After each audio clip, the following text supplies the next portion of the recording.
The mom, the dad, and the daughter was about to board the plane but could not because the daughter's green card was destroyed because the maid accidentally washed it and destroyed it in the washing machine. The airlines would not board them, but they needed to come back to the US as soon as possible because the university in Tokyo was about to start. She needs to go to school. She's 19 years old. She's about to start class, but she needed to come to the US to revalidate her green card. The parents had work. It was a mess. And within 1 week, we planned the whole thing out. And then when we entered through Mexico, there was all sorts of problems that happened, even though it was supposed to be a simple case. Let me explain everything to you. It's insane. Hi everyone, my name is Joseph. I'm the managing attorney here at Tsang and Associates, where we solve legal problems with creative solutions. I think misfortune travels in sevens, right? And so let's try to calculate how many bad things happen. So the first thing, the maid destroyed the green card in the washing machine. The second thing, they couldn't get on the plane. The third problem, they had to arrange this whole thing where they had to fly to Mexico. The parents actually decided to bail on the daughter in the last minute, and the daughter barely speaks English. The daughter was like speaking Japanese, and I don't speak Japanese, and she doesn't speak Spanish, and I don't speak Spanish, and we're in Mexico. What the heck? She decided to come. So we went down to Mexico. We picked her up.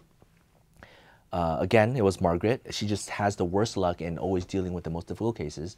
So Margaret and myself picked her up, and we went to see the officer. This was a simple case. We already went down. We already clarified everything, like, oh, the maid did it, but she has a green card. She's only been out for a few years, but she has school. She's a minor. Her case is well documented. However, even though it was clean and it was already prepared, it should have been like a momentary approval. When we got to the office, this other woman straight up gave birth right outside of the office. I'm not talking about like, oh, I'm about to give birth. I'm talking about legs spread on the ground. Other officers had to rush over. Doctors had to rush over. They delivered on the concrete floor in the quad, like in the US facility right outside of Mexico. All the officers are out, the cashier was out, and other officers were reviewing her case, but they weren't untrained, they weren't unclear, and they were asking her stuff in English. She was so uncomfortable and so scared, she couldn't even say her birthday.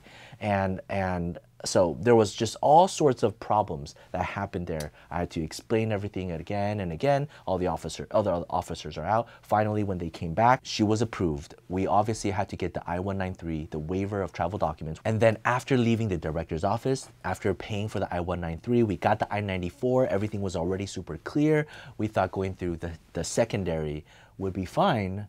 But again, the officers there were just completely thrown off of the whole situation and had to re-explain the whole process again for the third time just to make sure everything and everyone is clear. Oh, I even forgot to mention, before getting to Tijuana, the client was on the plane flying to Tijuana when the plane had to turn around and fly back because there was missing parts on the plane. Like, how can that possibly happen? She got off. She was obviously frantic, right? Because her appointment was, you know, in the morning.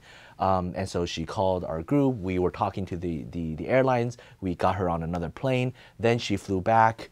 Margaret and I were waiting in Tijuana. We decided just get to the airport to pick her up instead.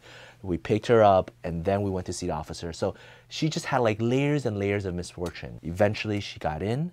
She settled down, she took care of everything she needed to take care of, and then she flew back to Japan and she's finally able to start school. What was supposed to be an easy peasy case turned out to be so complicated. But at the end, as complicated as everything is, it all was taken care of within a few hours, right? It's just craziness that happened, but as long as you're calm and collected and you're able to just push through one thing after another, we're fine. Afterwards, Margaret and I were both exhausted. We couldn't really talk that much. We just ate, and I think both of us ended up taking a nap right after. It was an intense morning on a Monday, but that's how Mondays are here at Tsang Associates. If you have any other questions, feel free to reach out. Take care. Bye-bye.